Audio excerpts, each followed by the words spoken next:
Monsieur Marius, vous avez travaillé au Niger, vous avez été également en Côte d'Ivoire. Ici, nous sommes en République démocratique du Congo, un pays où le secteur du transport constitue un vaste chantier.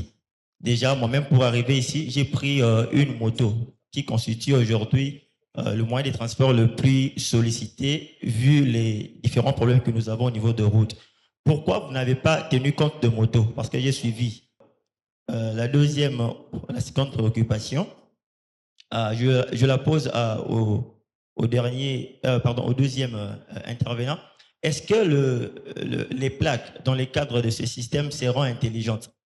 Parce que ça peut aussi permettre de résoudre le problème d'embouteillage ou le problème d'insécurité. J'étais une fois dans un pays au niveau de l'Est de l'Afrique où on a des caméras qui régulent la situation là au niveau de route. C'est-à-dire, si vous commettez une infraction, vous êtes directement identifié. C'est-à-dire, les plaques sont intelligentes. Il suffit juste que les caméras de surveillance qui sont là, vous voient et vous avez un problème des mains. Donc, vous êtes notifié directement par l'État et vous allez payer des amendes. Est-ce que les plaques, c'est ça la question, seront intelligentes? Merci. Il faut dire que si je ne l'ai pas dit de façon expresse, mais les motos aussi sont prises en compte. Hein. C'est important. Les motos sont des engins qui circulent sur la voie publique et les motos sont immatriculées. Hein. Les motos sont immatriculées et c'est vraiment très important. Je prends le cas du Niger où c'est une zone où la sécurité est très recherchée. Et donc aujourd'hui, toutes les motos on demande à ce que toutes les motos soient immatriculées. Et donc c'est pris en compte par le système. La solution que nous sommes en train de proposer va effectivement remédier à ces problèmes-là. Je peux vous dire que nous travaillons avec les meilleurs de l'industrie.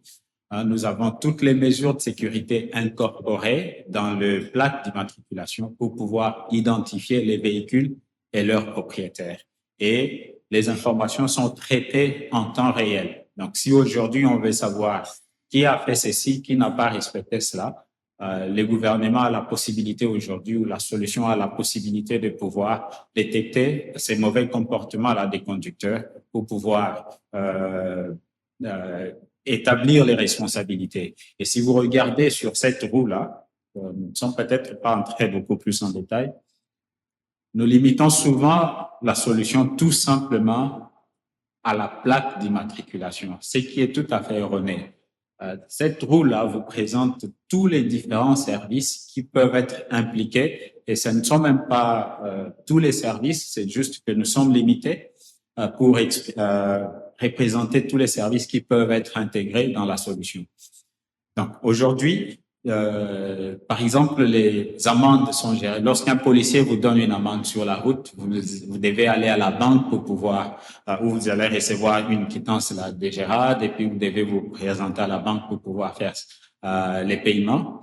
Et ensuite, ils sauront si vous avez effectivement payé ou pas. Mais aujourd'hui, cette solution intègre tous ces services-là en une seule solution. Vous n'avez plus besoin de vous rendre ici ou là-bas parce que tout est intégré. Je voudrais simplement dire que effectivement, les plaques intelligentes, aujourd'hui, le système qui est mis en place permet d'arriver à ce stade.